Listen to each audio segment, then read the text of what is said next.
Los nominados al mejor cortometraje son... Yo dudé muchísimo antes de llamar a la asociación. ONG.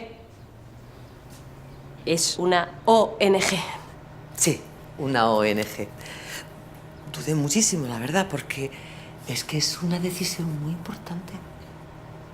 Lo pensé mucho y además me costó un poquito convencer a mi marido.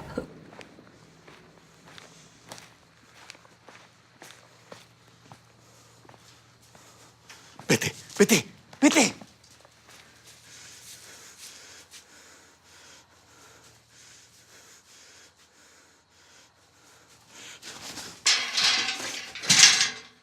Y aquí jugaba yo. No se me daba mal, no te creas. Tenía buena muñeca, patín.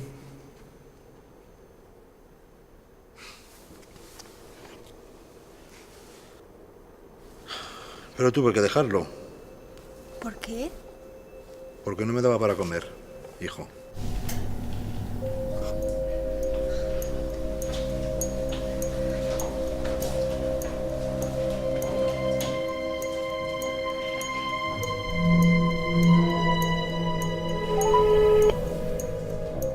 ¿112 emergencias, dígame?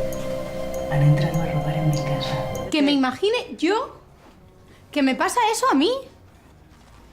¿Qué le dices? ¿Y qué le vas a decir? Pues nada. No, yo sí le dije. Le dije que eso a mí no me iba a pasar así de simple. Pero ni a mí ni a nadie de mi familia. Porque en mi familia la gente estudia, tiene una carrera y un trabajo. Tronca, que las cosas nunca se han regalado, ¿o no? No, desde luego que no.